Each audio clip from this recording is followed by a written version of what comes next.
All right, welcome to the Sweet Talk. Today is Monday, August 31st, 2020, the last day of the summer. Woohoo! Back to school for some of us tomorrow. I am your host, Kim Medina. I am a Google certified trainer and educator, as well as a technology teacher. And today I am so happy to have on the show my dear friend, Bruce Reicher, and his two fellow co-authors, Paula Neidlinger Yeah. and Randy Tomes. I said it correctly? Yes. All right. So Bruce comes to us from Upper Saddle River, New Jersey. He's a technology teacher as well as a Wakelet ambassador, a BrainPop ambassador, and a WeVideo and Google Teacher Level 1 and 2 certified. So Bruce is a WeVideo ambassador. Paula is a newly retired educator, correct? That is correct. Yes. She is an Indiana University graduate, is a global connected educator and she's a 28-year middle school veteran educator, as well as an English educator, presenter, and author. And Randy comes to us. He is an educator for grades 1 through 6, digital design and media tech teacher in Lawrence Township Schools, Indianapolis, Indiana. So welcome to the show. I am so happy to have you guys on. Like I said to you before, I heard so many wonderful things about Paula and Randy from Bruce, about you guys. I'm so happy to have you on. It's great to be here. Thank you. So I know today, you guys are celebrating your book. Your book came out a few weeks ago, Scripted, An Educator's Guide to Media in the Classroom. And I would like to know more about it and, tell me about the book.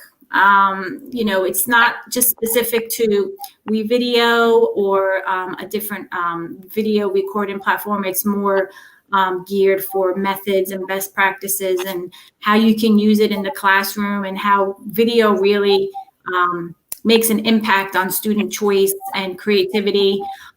So why don't we, just discuss the book? I love to hear about it. Like I said, it's on my list to buy because, I'm new to using video in the classroom and I need some type of reference.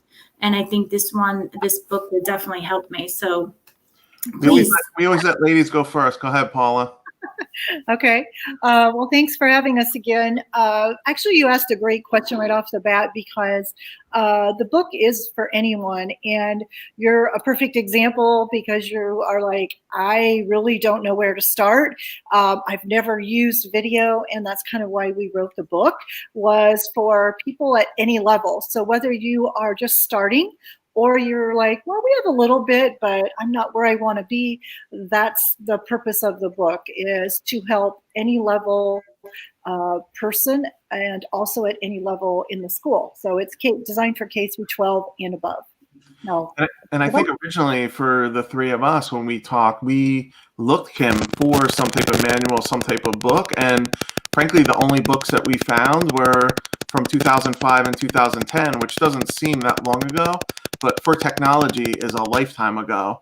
And a lot of them were like college textbooks and that type of thing. So we looked, and then we said, why don't we write it? We've all been teaching for over 20 years, and we could use all of our ideas in the book. And I know we're all really proud of is we did like no research for the book. Like these are all firsthand lessons we do, firsthand rubrics, firsthand glossary we have in the book. So I'm really proud that it's really our story, along with all the things that we've done in the classroom with all grade levels on K through 12. Yeah, that's awesome because it's firsthand, right? Like, so you created the lessons and you actually used it in the classroom with the kids and you saw what worked and didn't work and you tweaked it and made it better. So that's important, because you didn't just read it and then put your version of that in there. It's important to make sure people know that it's authentic. It's your experiences, it's your ideas, it's what you did. And I think that's important. Yeah, and there's a lot of terrific education books out there where they'll go and they'll crowdsource, which is a terrific idea, to go get, 15, 20 other media teachers, find out their best practices, and then put it into your book. But this book is totally different. Everything in there is from the three of us. And there's great content that's in there that you could use in your classroom tomorrow, regardless of what grade level you're in. So Randy, how have you used video in your classroom with your kids? I know you teach grades 1 through 6. Yeah. Give me some background, like how you used it. I kind of have a dream job, in my opinion. For 18 years, I taught upper grades 4, 5, or 6. And throughout those 18 years, I just started converting video into my lessons. The students would create, and it started real low key. I mean, I go way back as to doing deck to deck, and deck to deck is basically taking a VHS tape and bringing some sound in on top of it and putting some images on from the computer. And so it really just started blossoming there. And then about 7 years ago, they were doing more of a magnet approach in our township and wanted a school for communication, and they wanted a teacher to teach a special area class. So I'd be like an art or a gym. So kids come to me grades 1 through 6 to learn digital media and to learn about communication. So I like to refer to it more of digital media, because when you say you're a communication teacher, it could go to a whole elaborate another way. So I kind of explain it as digital media. So what we do is our kids from 1st grade to 6th grade, we kind of start off with, computer basics, keyboarding and things like that. And some of the easier Google programs with 1st graders, a lot of times it's drawings and slides, and start developing them on the tools there. But as they get older and get into 3rd, 4th, 5th, 6th grade, we start adding video production. In the early years, it was more iMovie or Movie Maker. But then, about 4 years ago, I discovered WeVideo online, and it just knocked my socks off, and it's just gotten even better as it's gone. So I've incorporated that to 3rd grade and up, and possibly some 2nd grade classes do it pretty well themselves. And so what they do in my classroom, the goal of each project is to fish it out either through the school televisions, or to fish it out through our media news at the end of the day, which is Monday, Wednesday, and Fridays. We do a live news broadcast through YouTube. And then the other projects get pushed out through our radio station. A lot of the oral projects, we have 2nd graders doing taglines, and we've got 5th graders doing commercials. We've got 4th graders writing commercials to advertise for a place in the state. They've researched a place in the state, because in 4th grade their curriculum's Indiana history, so they all have to pick a spot in Indiana and they have to advertise for it. So they have to do an audio commercial, which they create on Soundtrap, and they have to do a visual or a WeVideo commercial to advertise it as well. And it's just lessons like that with each grade level that I incorporate the visual, whether it's picture taking, recording your voice, and using all the programs that are out there like WeVideo, Soundtrap, and the works. So it starts with Google and kind of moves on. Wow, that's huge. I mean, I'm sitting here thinking, wow, like I could do that in middle school, 3rd grade. That's awesome. You'd be surprised. You give the kids the tools and the hardware and the work. They take care of it. And we have 25 little Fuji cameras the kids use 2nd grade and higher. They grab those and they take pictures. They know how to upload. They learn how to upload the pictures to the computer. Whether they have a digital recorder, they can use the USB and stick it in their computer, download their voice, and send it to me through Google for the radio station. So it's just a matter of, do they want to learn it? They can learn it, and you can't be afraid to give them some equipment and say, go do what you're going to do, whatever the assignment is, and trust that they're going to take care of it. They just need to be taught how to take care of it. Yeah.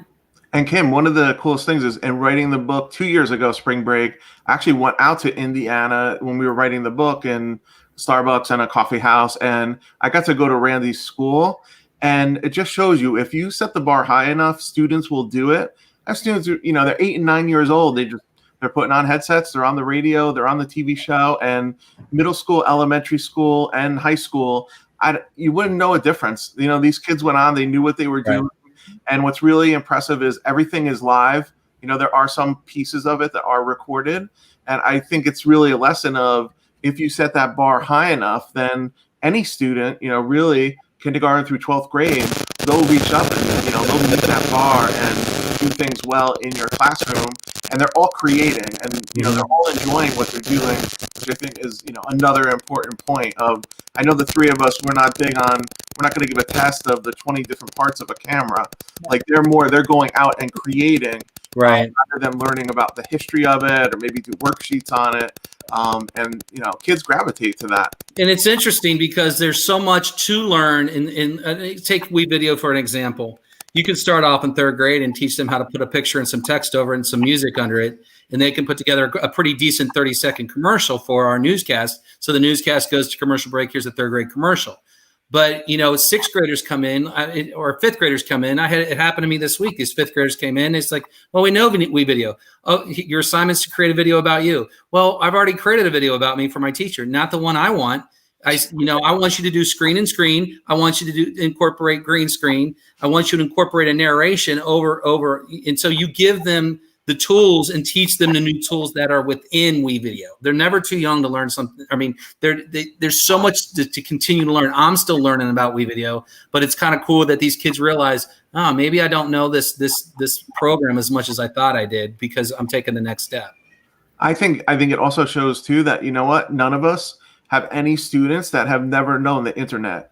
Like every single student that we have, they've always had the internet from when they started school in kindergarten, and the YouTube generation, the whole thing. So, they know a lot of the media. They might not know how to create it, but I'm sure they've seen a lot of it. And, it's really cool thing to teach. And, what my middle school students can come up with, when I went and saw Randy's school and Paula's school too, the middle school students, let me tell you, some of these fourth and fifth graders, they're good. The projects that they're doing, they would blow you away, and especially to see it live, their comfort level just to go in and just to do it. Yeah, I agree. I think we piloted WeVideo last year, so I had a few teachers use it. Now I'm in the middle school, 7th and 8th graders, and one of the 8th grade teachers had used WeVideo for vocabulary. Yep. And he showed me what they did, and I was like, wow, this is awesome, so that he gave them a word, and then they had to illustrate what that word meant. Yep. So like a word was transparent.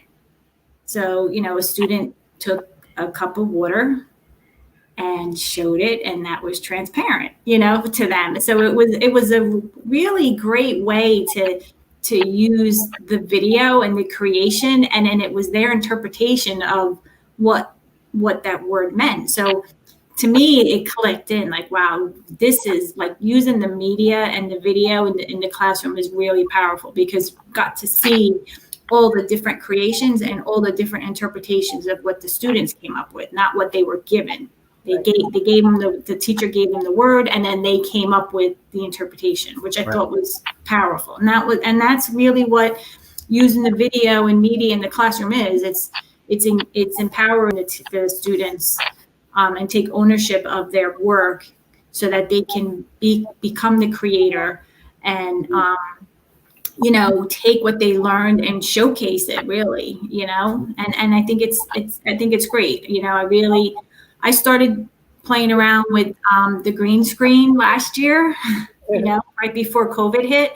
So I had in my room, the green screen paper hanging up from my whiteboard. And I had one of the, students come in and they were sitting, and I had an iPad. We were using, iMovie because it's free on the iPads with the Apple products. And they were having a blast. Just recording what they had written, and then they were bringing in different pictures, and they were doing different special effects, and it was just their creation, and then unfortunately COVID hit, and that ended that, Mm-hmm. But so why don't you tell us a little bit more about like how we can use, like, just talk about the type of lessons that are in your book, and maybe how one can get started with media in the classroom, because I consider myself a beginner with media. Like, I'm very tech savvy. I can use the technology and learn it. But, for me, this would be more of a beginner spot, something that I never used before. So why don't you talk about how someone, would get started using media, what they need, and then talk about a little bit, some ideas on using it in any class, not just a technology class. Mm-hmm. I mean, I think one of the themes of the book, and all of us could talk about it, is let your curriculum drive the project, not the other way around with the technology piece. So it doesn't matter really what you teach, that let the curriculum of whatever you're teaching then go, adopt not only a video project, but a lot of audio projects that the students could do. And, it really increases their understanding of it. Again, rather than just regurgitating it on a test, to actually come up and make a public service announcement or make a 5-minute podcast about something. And Kim, from doing your show too, like it's not easy to write and do the podcast and have the whole thing even be audio before, you went to StreamYard. Paula, tell us what you did with the kids with the radio, because that's really cool. And I think more and more schools are going to be, gearing towards audio along with the video. We use one of our partners that have written in our book, in addition to WeVideo and Wakelet, is Backbone Radio. Randy and I both have a radio station in our school, and the purpose, Backbone is an internet radio station, so it's completely in the cloud, streamed 24/7, and as Randy can attest to, we have first graders on the radio as well as my middle school students. Is it free? Yeah, no, it is not No. free. No, it's Okay. not. But Paula is a genius on raising money, and tell her how you raise the money for the station. And that's in the Yeah, that's in the book.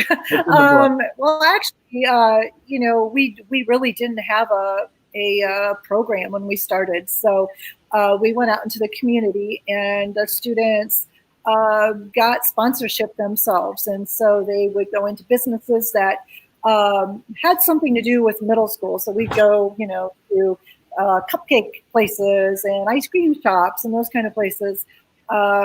They would go in and produce video commercials, and then they'd also go in and produce radio commercials. So then we would run those. They would charge, the company. And so not only did we raise money, but we also then built a sense of community. And then the community started to understand, oh, wow, this is really cool. Look what. Well, that's awesome. I love that idea, because now you're making it a real life example, right? Yeah, exactly. Teaching kids how to market. You're Right. teaching kids Right. like how to make connections in the community and like build upon those relationships. That's real. Like that's a life skill that they can use later on, Wow, I didn't know that. That's awesome. And you take the marketing piece. When the kids that have the 5th and 6th graders that do have their own shows, they come in throughout the day and they'll run their show and record it live, but then it will go into the database and be replayed throughout till the next time they have a show. They market their shows and they create the posters using the technology we use in the classroom to create their posters to hang up around school for people to tune in to listen to their show. So, I mean, it's a constant. If they're not, talking and using the radio software, they're creating something on another software to promote their show, which is, I mean, it all connects. It's all, it's a big web. And the radio, you can get on your TuneIn app, so students could actually be listening in the car with their parents to their shows later in the day. I mean, think how different this is than when all of us were in school. You came home as an elementary student, put your paper on the refrigerator for a week or whatever. I mean, kids are going to Alexa and to the TuneIn app and, Mom and Dad, let's go listen to the commercial that I made, or my radio show, or Paula did sportscasting with them too through the Backbone Network. It's totally different, level. And one of the things all three of us are lucky enough to feel is it ties right into SEL and wellness too, that there's not one student who creates media in my class who they don't feel better. They do feel better. Sorry, they get choice. They create something and they're really proud of it. And I know Randy and Paula see that too every day in their classrooms. Yep. Yeah, I think that's important to note too, because when you it kind of takes them out of their zone, right? And they're going into a different like, I want to call another zone, right? Because it just distracts them from like the reality that we're in right now, and it puts them into their own box or their own zone, and they're focused on really the media and the project, and that's taking ownership, and they're really showcasing, you know, all that they know about the application and the marketing and making those connections in the community. And I love the fundraising. Like that's awesome. So that's how you raised your funds through that, and then you were able to buy your subscription for Backbone at that point, and the equipment.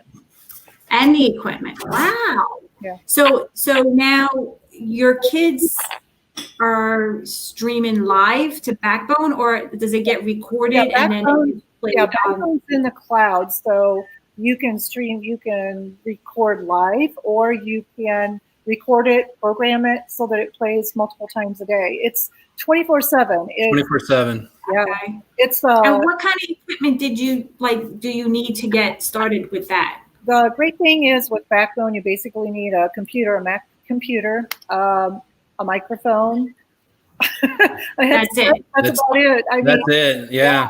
There's not a lot. So that's one of the things Backbone is doing.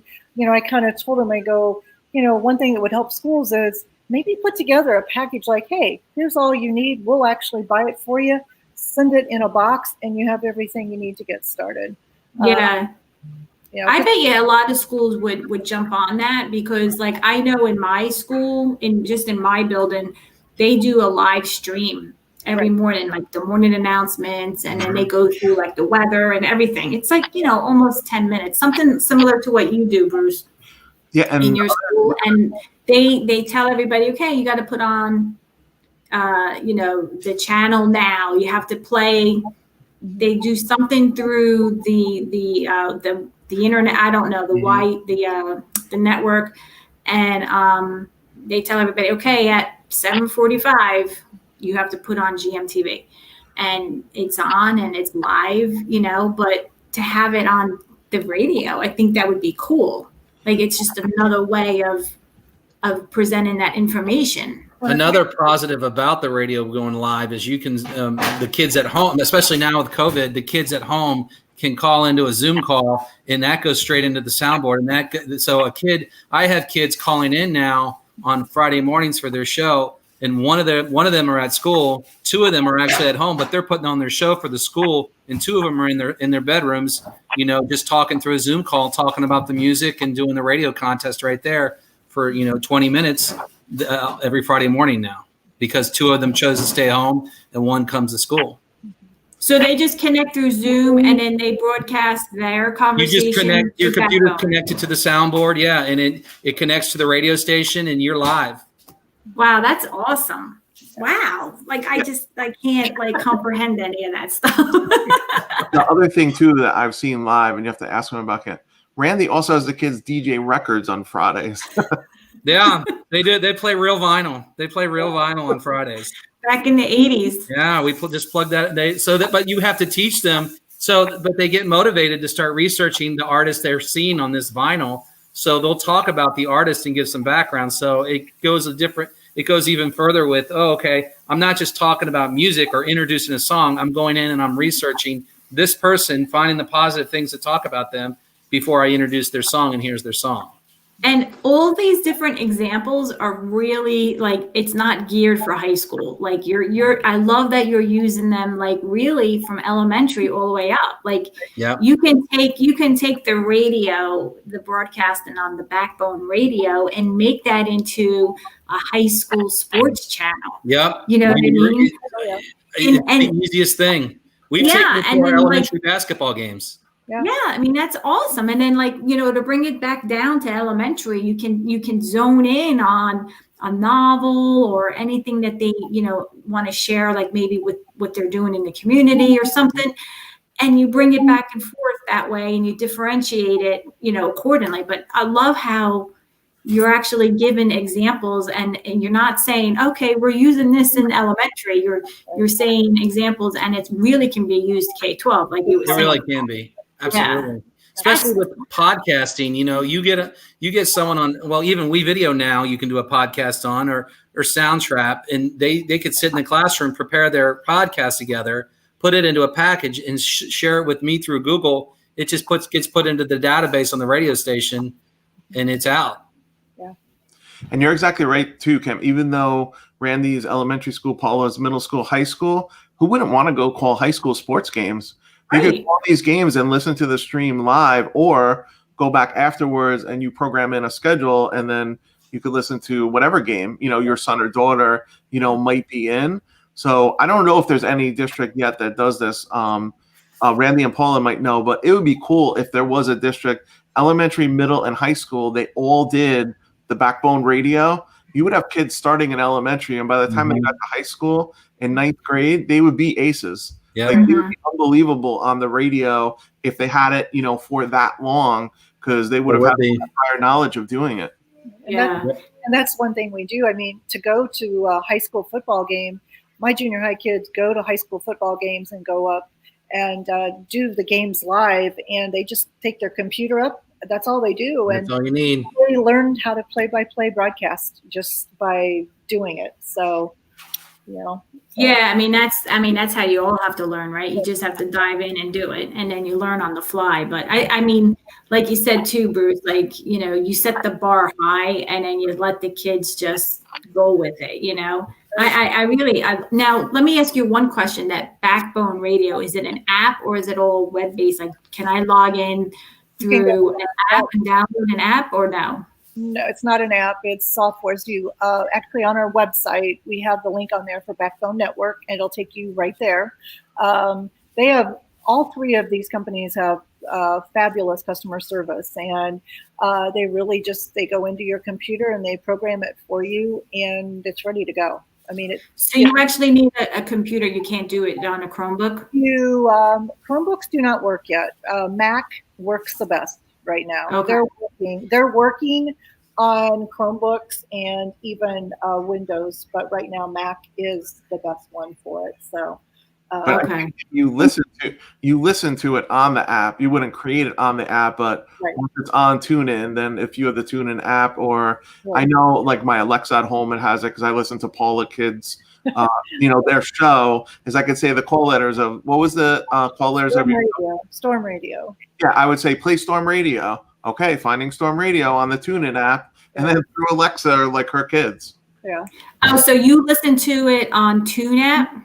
The TuneIn app. Yeah, you can download that on your phone, and Backbone works with TuneIn. So yeah, my station's on TuneIn. So that way, yeah, you can be in the car and listen to the radio right there in the car or at home on Alexa. So yeah. So you wouldn't create it on it, but that's how you would listen to it. So there isn't an app for Backbone Radio, but I just want you to understand that. But if you were to go listen to it, the TuneIn app plays all the Backbone stations.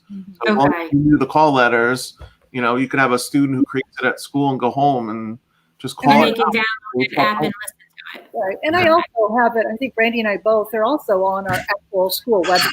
So the station is on the website, and you just click and you can listen from your computer. That's what the teachers do. Yeah, they just click on it, bring it to their touch board, and play it in the morning. Mm-hmm. Do the teachers in your schools, like, are there other teachers using this type of technology, like the English teacher or the science teacher?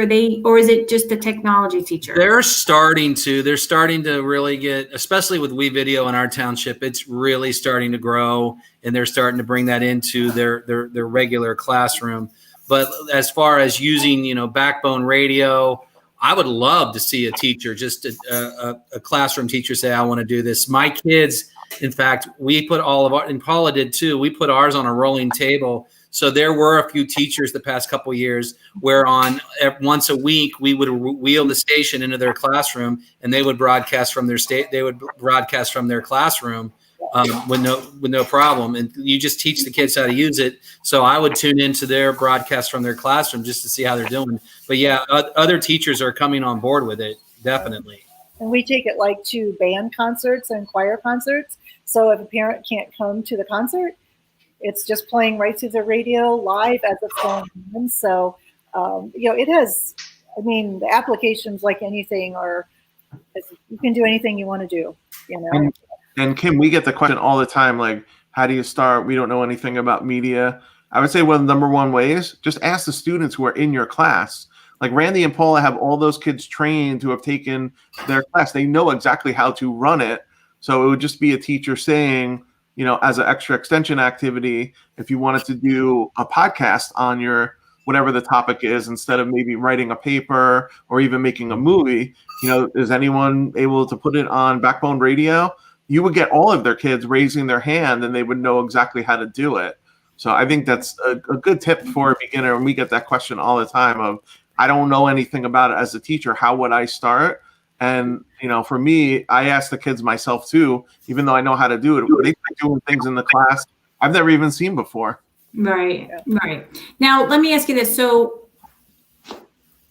I'm doing media in the classroom. I have iPads, I have Chromebooks that have cameras on them. Is that all I need to get started? Like, what else do I need? Tell me what else I need so that I can have the kids create. Like, we have iPads, we have iMovie on the iPads. I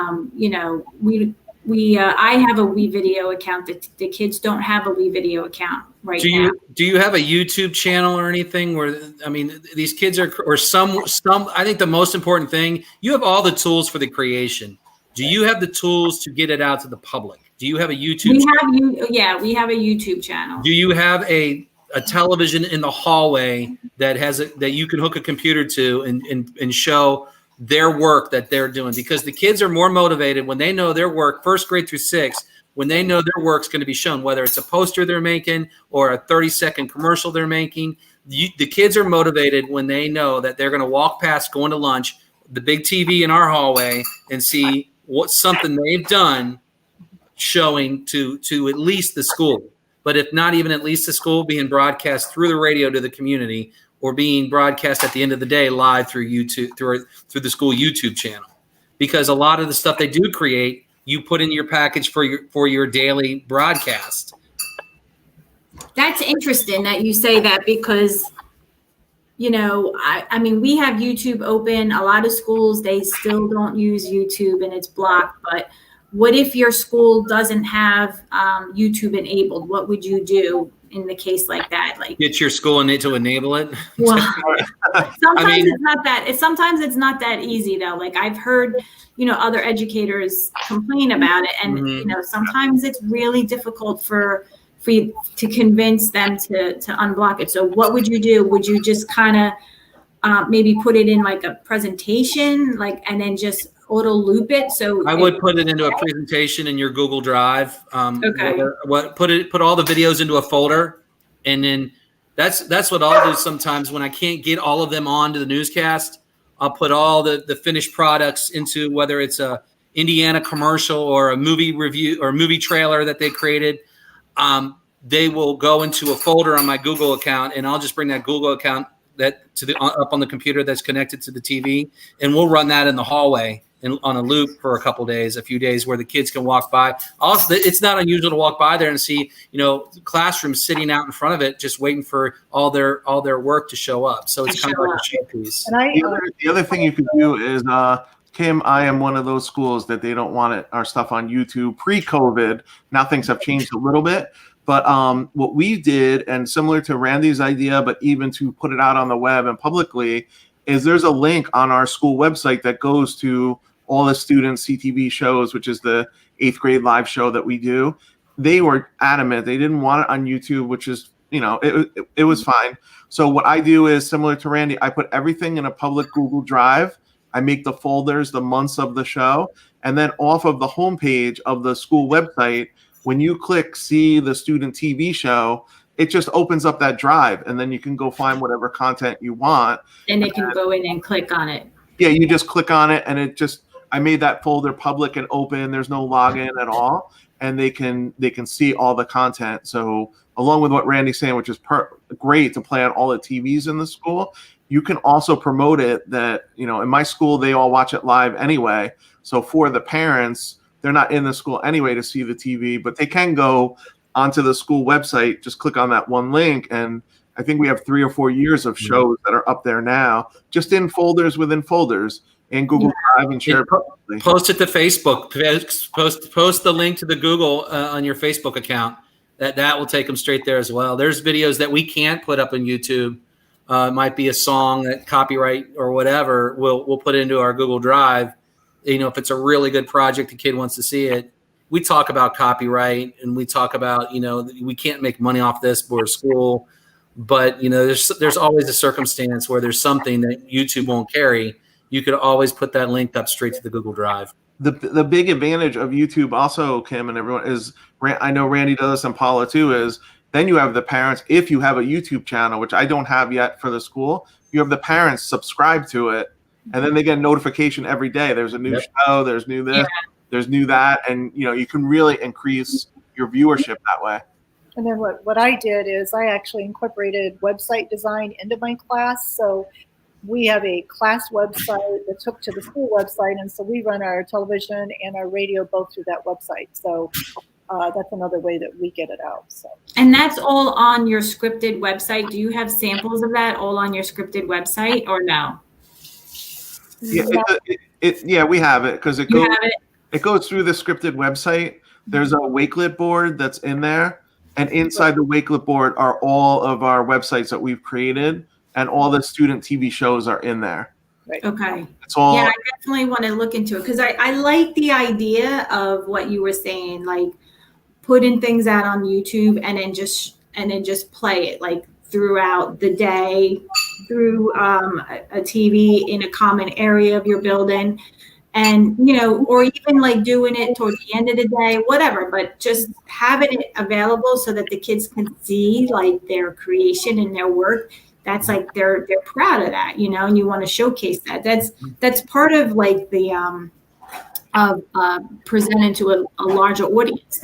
They take more ownership of their work when they know it's being published and other people are going to see it, Now, one last thing I want to ask you too, like obviously, I shouldn't say obviously, I shouldn't assume anything, but because, that gets me in trouble sometimes. But like a script. Do you have these kids prepare some type of script or a storyboard before they get in front of the camera? I mean, I know that's what I was having the kids do right before COVID hit. They had to have something written out and they had to have it, scripted. So you recommend that as well? Yes. Yeah, at an elementary level, I have to help out a lot with the script. I put for the daily broadcast, for the daily live show, there is a script that's put together throughout the day that they need help on a lot to do, but we get it done, and there is a script. Absolutely. For our show, the live show pre-COVID, our script, believe it or not, is in Google Slides. So we have a slide deck that's already done. We just copy and paste announcements in, day in history, whatever we have in it. And because we're lucky enough to be a one-to-one Chromebook place, now every single student has their script on their Chromebook who's in the class. So they can practice it, they can edit it, they can update it. And then we just use that also as our teleprompter, that once the script is done in Google Slides, someone can control, 3 or 4 lines at a time on the slideshow. And for someone who does a show live like myself, we go on at 8:03 in the morning and someone calls at 8:01, they want something put into the show quickly. We can quickly insert a slide with a text box. I don't know if I would be able to do that with like teleprompter software that might be a little bit more complicated. So that's a different way to use Google Slides. Just use a slide deck as a script and then share it with whoever needs it. I do the same thing. Yeah, I like that idea, Bruce. I've seen we've talked about your setup, and I know a little bit about how you use your a little bit of your workflow. Right. And I like that you use Google Slides as your teleprompt because really it gives the person the control over the speed of how they're going to say their words. A teleprompt, like I've used teleprompts online, and they scroll, and yet. You can control the speed of how fast it scrolls up, but sometimes kids, it's still difficult. And I like that the slide, it's just static. It's there.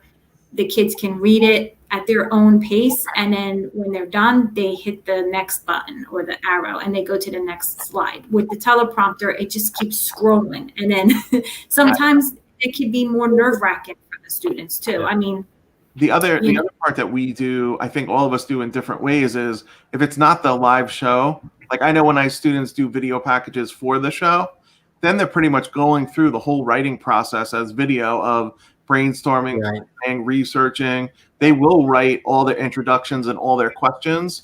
So they might not per se write the script for the live show. That's a template. But for their own individual work, they're writing and revising like crazy, their own things before either with audio or video they record it in. So before we wrap up, what I want to know is how, other than having students like narrate what they know or create a podcast of what they know or what they learned in their math class or whatnot, what else can a math student do in their math class with media? What can they bring into the lesson and showcase it into a video? In math? Yeah, in math. I mean, you can use that new green screen that you just got and just put it up on the green screen, and they can stand in front of it and go through a math problem behind them. So they can actually explain a Pythagorean theorem problem. They can make like a live screencast, but in front of the green screen. And have the math problem show on the green screen. Okay, that's a good idea. I like that idea. We do I put you guys on the spot. I'm sorry. No, we do a math.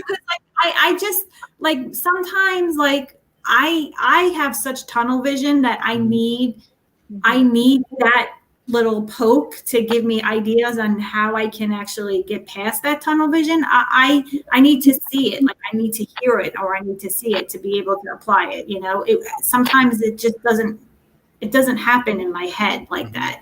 So that's actually a great idea. So what else would you want to is just have the kids do an exit ticket like they might do on paper. Just have them do an exit ticket as a video, and you could do that in any curriculum area. So you might do a lot of the normal things that a classroom teacher would do. Show me what you learn, on your screen. Show me the problem on the screen, and they bring in the text. They could create on video. We do an estimation of the week for our news broadcast to get the math in. So whatever it may be, taking a video of a teacher and estimate how tall she is, and everybody wants to say feet, and you say your answer needs to be in inches. So the kids are already looking at the teacher, and they're trying to estimate how tall she is by what's around her on the wall, and then say, okay, but I don't want 5'1" or 5'3". I want it in inches. So they have to then, in their mind, convert it in inches. So we get math through video. All that you can give them a problem through the video, however you want to do that, whether you want to show it on the green screen or do it with just showing it. We have our estimation this week is how many M&Ms are in the jar. That's a simple one, but you show them that you did stop motion with that. So you show a little bit in the jar, and then you show this jar being filled up that somebody made being filled up with stop motion. And that's the estimation of the week. It's a 30-second blip on our news, but the kids always know it's coming up, estimation of the week, and they pay attention, and then they've got a problem to do because they can run a little stuffed animal or dog or whatever. Yeah, and I was going to say it's like 30 seconds. That's all it is. Yeah. I'm going to try it. I'm going to try it. I told my husband I want to get a green screen. Bruce really encouraged me. I got the green screen. I got the stand. I'm going to school this week. I'm setting it up. I really want to try it. I'm going to grab whoever I can, get these kids in here and start using the video, because I think using the media, audio, podcast, narration is really going to make kids have it all think into their head, and that they're really going to comprehend the lesson and the concepts. And you know what it's going to help them with a lot that I notice every year is their reading fluency. Really? Oh my gosh, reading scripts. Like I did a group for the first time today. It was their first time in the studio, and I can't wait to show them this first broadcast and then show them their broadcast in May and compare the two. It's always night and day of what these kids, how they look on camera, the confidence they have, and how they sound on camera. The reading fluency, especially with our ESL kids, it goes through the roof. It really, really does. Kim, the other thing that you do and your students could also do is on the Scripted Educators website through one of our partners, WeVideo. It goes to the WeVideo Idea Hub, and it's free. It's right on WeVideo's site. You could search by grade level. You could search by content. You could search by here are all the green screen projects. And that's what I did in the beginning when I used WeVideo, just to get different ideas. So every project doesn't, look similar. You could go right to there. It's right off of the WeVideo link on our resource page. And there's all different types of projects. And there is like a little, not a Google search, but like a search in there that you could search just for digital citizenship projects. And it will show you exemplars that are already done. I'm glad that you brought that up because, I think it's important for people to know where they can go and get ideas and get inspiration so that they can use that in their class with the kids. So thanks for bringing that up, Bruce. I'm really thankful that you three came on today and gave me the time to be on the show and promote your book, talk about media in the classroom. I learned so much. Like I said, this is like a beginner area for me. So hopefully by the time the end of the school year comes, Randy, I'll be one of your students that will show improvement. So we'll have to reconnect in June. Absolutely. Absolutely. If you need to video conference with any Randy's, 4th and 5th graders, they're available. It would be cool though, like if we were able to connect, like if we can do like a video conference with my class and your class, and then your class can actually talk to our kids, my kids, and see just have a conversation and then share their experiences. I think that would be cool too, Yeah, I would love to do that. Paula and I, 5 years ago, that's how we started. That's how Paula and Is it really? Yeah. Oh yeah, we've done it with each of us. It's been great. So. That's awesome. Well, then I'm gonna hop on that bandwagon and connect with you guys. So we gotta like settle in with hybrid learning first, and then I gotta find a teacher that would be willing to implement this type of lesson in their classroom, because I'm the technology teacher, but I push in, so I have to work with another teacher and align tech with what they're learning or what they're teaching in their curriculum. So, I mean, it's definitely doable.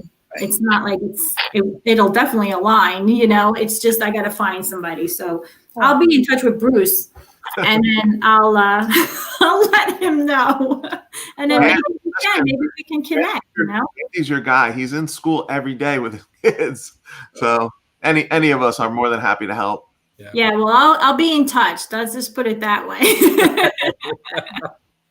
Well, thank you for being on. I really appreciate it. It was great talking to you. It was great meeting you two. Nice to meet you. It was really, I really learned a lot. It was great to hear different ideas and the experiences that you had. And I love the radio idea. I think that's awesome. I'm definitely going to check out a lot of the resources that you mentioned that are available on your Scripted Ed website, because I need to get a little bit more apt with ideas and inspiration as well. So I'll be messaging Bruce, hey, what can I do with this? And then I'll be like, oh, okay, that's good. So, but definitely, I'm so thankful that you were on. Thanks for having us. Oh yeah, thank you so much for having us, Kim. It was a pleasure meeting you three. All right, well, that concludes our show for tonight. What I'm going to do is I'm going to share my screen. And so if you would like to visit my website, you can go to thesweettalk.com, and you can see the latest episode will be displayed, as well as the podcast up at the top of the page. I don't know, it's a little slow today in my house, so just be patient. If you can subscribe to my YouTube channel. The Sweet Talk is on Spotify, Podbean, Apple Podcasts, and Google Podcasts as well. You could also subscribe to my newsletter. Alice Keeler and I wrote a book about Google Classroom. It's a brand new book. It's 50 steps for beginners to get started. It's available on Amazon. So if you need help with Google Classroom, you can check that book out. If you'd like to support my mission to pay it forward to help other educators, you can become a sponsor or you can make a donation. Just fill out the sponsorship form. And if you'd like to be a guest on my show, you can fill out this guest inquiry form. And right now I am scheduling for December. So if you'd like to be a guest on my show, please fill out this form and I will get back to you as soon as I can. And that being said, that's the end of the show. Let me get back. Hold on. Sure. Where am I? On totally too many tabs open. Too many tabs open. So that concludes the show for tonight. Thanks, guys, for being on. I really appreciate it. I hope you guys had fun. I was really, honored to meet you, Paula and Randy. And like I said, I heard so many great things about you two from Bruce. So I wish you the best of luck. Keep promoting your book. You guys are doing a great job. And if there's anything that I can do to help you, please let me know. I'd be happy to help. Thank you. Thanks so much, Kim. Thank you. All right. Thank you. Thank you. You have a great evening. Thank you.